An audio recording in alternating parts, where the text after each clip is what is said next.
Well, I was wrong. And I don't say that very often, but I genuinely thought that we'd get Final Fantasy VII Remake 2 first, but here it is. It's official. It's a PlayStation 5 console exclusive. It's Final Fantasy XVI, and I'm not going to lie, it looks really, really good. So what I'm going to do is, I'm going to break this down, I'm going to go through the trailer, I'm going to try and get whatever information I can out of each scene. Don't forget to subscribe while you're here. I do Final Fantasy and RPG related content, and there'll be a lot more Final Fantasy XVI info coming out over time, as well as more content regarding Final Fantasy VII and the rest of the franchise in general. But let's get to it. The trailer opens up on one character and then pans out to a group of 4 men, all with tattooed faces, who state that they're targeting Shiva's dominant. Now, Shiva's dominant seems to refer to her summoner. The word dominant implies that it could be a forced situation where Shiva's kind of been subdued and subjugated into serving this character. I'm not sure though. The dominant also seems to be a female character, as one of the men in the group says, "How do we know the girl will be amongst them?" while in the same breath as talking about Shiva's dominant. So it seems like that's also a female character. One of the men then states, "Our kind do not question orders," which implies that there's some sort of subservient warrior class bound to carrying out specific orders, something along those lines. We then get a bit of a battle scene. We get to see some combat chocobos, which is always appreciated. And then one of the 2 armies summons their icon, which looks very much like Titan. It's possible that it isn't, but no, it's Titan.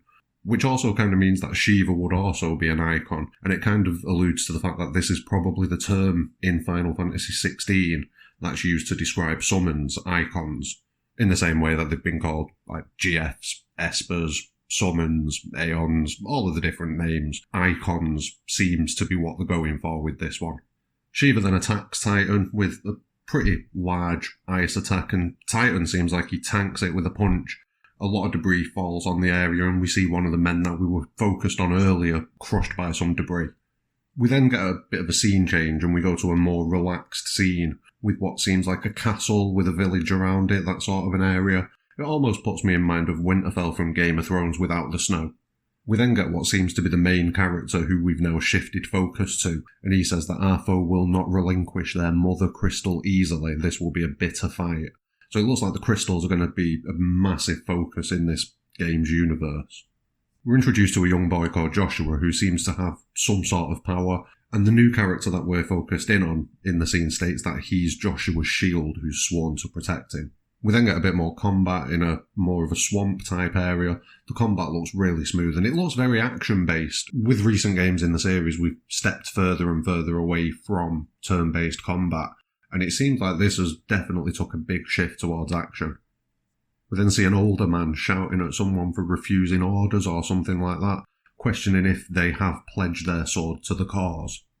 Then you get another scene back in the swamp with what looks like it's going to be the boss of that area, which is an absolutely massive Marlborough. And yeah, the fight looks pretty crazy. One thing that we do see as well, it seems like the character's got a fire aspect to most of his attacks. Possibly only has this one element to work with, as we don't really see any others. We'll go into that a bit further in the trailer. We get a continuation of the previous scene with the older man, possibly, where we see a woman who says, "What does it matter? It was the Dalmex who drove back the Crusaders in the Battle of the Twin Realms, was it not?" And I'm not sure if that is hinting towards the previous fight. It does cut to that fight that we saw earlier on in the video, but that it could just be a bit of video editing trickery, trying to make us think that. But it seems like that could be the case. And then a third man in this scene says, "Without the power of the Mother Crystal, we cannot defend our realm from the spread of the Blight." As the woman leaves, maybe the crystal's being demanded as payment from the Dalmex for when they pushed back the Crusaders, like the person previously mentioned. Who knows? But it's interesting that they need the crystal to stop the spread of the Blight.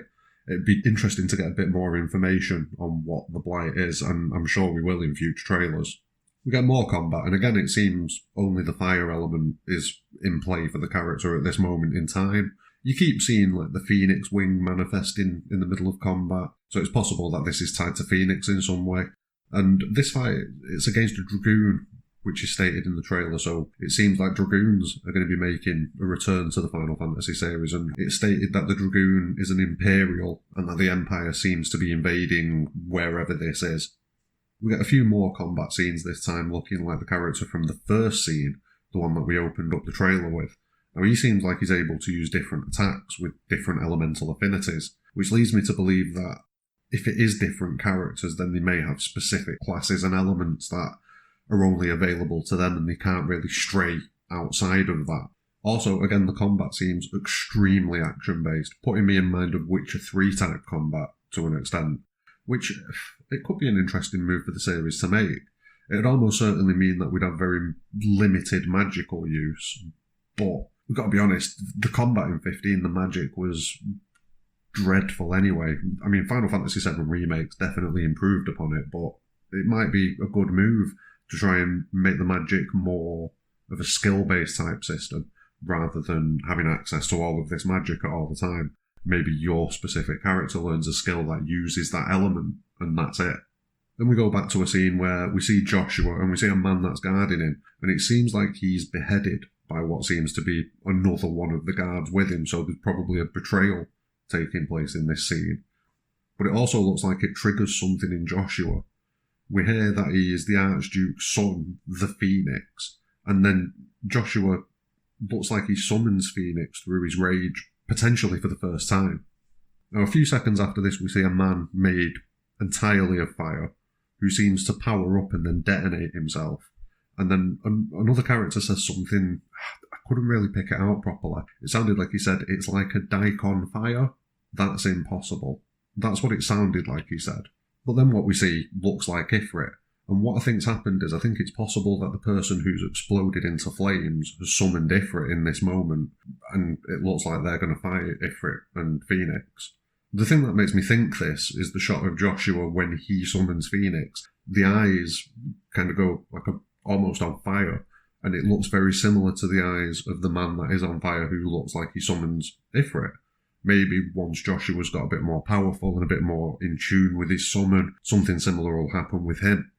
But it's also possible that it's just this one specific type of summon that has that effect. You know, him being on fire and then the massive pillar of fire that appears as he summons Ifrit. It could just be because he's summoning Ifrit, that's what happens, and if someone was to summon Shiva, it'd be a completely different effect. We then get a few panels talking about the legacy of the crystals and how they've shaped history, and it seems like people are rebelling against the crystals to a certain extent. There's not really much you can take from this, but it's just kind of like the tone it's said with. You get some combat scenes in between each of the panel as well, which shows some of the fights that we've already seen. So you see Shiva versus Titan, you see Phoenix fighting Ifrit, and you see the main character versus the Marlborough, things like that. You then get a scene of Ifrit, looks like he's attacking something on the ground, and I'm going to be honest, it's got some of the worst blood effects I might have ever seen, spraying into shot from off screen. And I've seen a few people as well saying that some of the characters looked a bit facially off and a bit off expression wise. I think the main thing that we have to remember here is that this is probably a very early promo trailer where they haven't quite got all of the textures nailed down yet. I mean, look at the initial trailers for Final Fantasy VII Remake and the character models and things like that, and compare them to what we actually got when the game dropped. It was almost night and day. So I wouldn't be too concerned by little visual blips in this very early trailer. We then finish on a shot of what seems to be the two featured characters in the trailer, which is Joshua's guardian and then the man who was part of the battle revolving around Shiva at the start. Now, I'm a bit torn on this. There are a few possibilities. It seems like you control both of these characters at some point in combat, but it looks like the man who was part of the battle at the start around Shiva can use different attacks, but I'm sure that I saw him at one point use the Phoenix Wing type attack that we see Joshua's guardian use earlier on in the trailer. It's possible that this guy can use different abilities for some reason. It could also be possible, though, that we get a pretty substantial time skip of some sort, and that these are actually the same character, just a few years apart. It would explain why, in the early stage, you can only use what looks like the Phoenix type of attacks, but then when it looks like it shifts to the older character, he's got a more diverse moveset, but he can still do that as well. So, yeah, it's very possible that this is one character who's just grown up, and we are getting a pretty big time skip. It's also possible that they could be two separate characters. But would they then be on the same side or on opposing sides? Are we controlling one character from each side of this war? That could be an extremely nice twist on the usual format.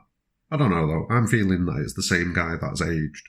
It could be entirely wrong, but that's the vibe it's giving me right now. And then the final panel shows off the main logo for the game, which as always is beautifully designed by Yoshitaka Amano. And it depicts what looks like Ifrit and Phoenix facing off, which kind of hints to me that that's going to be a pretty pivotal conflict in the overall story.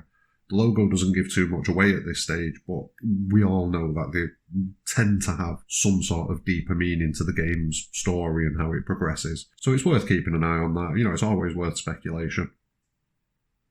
And that's the end of the trailer. I, for one, thought the game looked really good. It definitely feels much more like a Final Fantasy than 15 did, for example.